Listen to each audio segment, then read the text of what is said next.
So, under no circumstances can you afford to have people who are not vibrationally aligned with the you that you are evolving and becoming and striving to be, because the people that you engage affect you energetically and vibrationally, and they affect everyone who supports you, loves you, and is in your tribe. Whenever we go through hardships, emotional trauma, when we go through things that just don't vibrationally align with who we are, our tribe has to come in and support us, and they have to give up their time and their energy and their love frequency so that they can nurse us to wellness.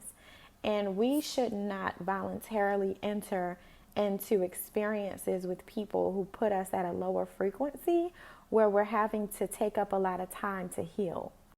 Putting yourself in line with people who show you they are very fractured people when you feel the energy just isn't right. And a lot of times we question our gut instinct, which is the God instinct, so that we can engage with certain people. When we do this, we put ourselves at risk for losing time, energy, and experiencing trauma that will impact the capacity, the love, and the positivity and the frequency of the future relationships that we can have. Each decision that we make, we are either adding and going towards our goals, or we are detracting time from getting to our goals. So it is really important to evaluate the people that we allow to access us spiritually, physically, and energetically. We have to have barriers of protection. I think this is where Christianity did a great job. I grew up in the Christian church with establishing morals and boundaries because it gives you a framework for which to work through. There's a pastor, Todd, I forget his last name, great pastor, but he talks about the parameters that God sets for us. And God tells us, like, yo, if you do this way, I can protect you. But if you choose to step out of these certain parameters, like, you're going to be face to face with the devil. And I'm here when you call, but life doesn't have to go that way. If you stay focused and you stay within this framework, I got you, right? And I think that it's imperative that we pay attention to the energy that people bring us so that we can be aware of whether this is a God-sent person or if this person is coming into your life to cause destruction and to take you further away from God. Understanding those parameters. A lot of times we want to relate because we have a lot of guilt about elevating and evolving, because a lot of people are not elevating and evolving right along with us, right? And so there is this fear of solitude and isolation.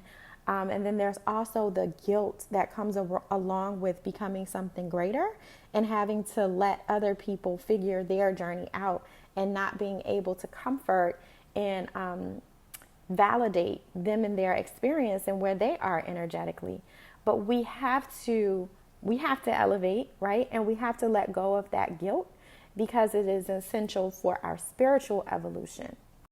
So some of the ways to ensure that you're vibrationally matched and to ensure that these people are God sent is to listen for what I call God words. These are words that you will have been praying specifically in a particular way, using specific words, and God will send you people who use the same words in the same way, and you're like, oh, that's a God person, right?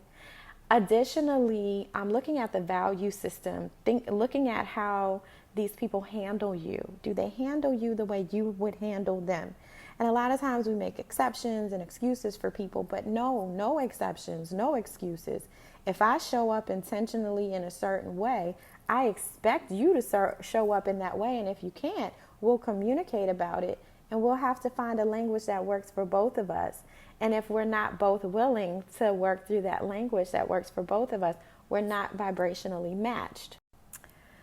So I'm not going to go too much further because I'm getting away from my message, but essentially what I'm saying is too high of a cost to involve yourself with people who are not vibrationally matched to try to force connections. We have to listen to our bodies, our minds, our souls. We have to tap in. We have to trust our gut, and we have to move from that. And we have to be in operation and in alignment with the parameters that God has set for you. And your unique instructions are very different from other people's instructions. Like, God may tell you, you can't, drink alcohol, or you can't smoke weed, but everybody else can. And that's cool because that wasn't their instructions. So understanding what your instructions are, your purpose is, your mission is, helps you be better in connecting. Hold on to that. I'm praying for you.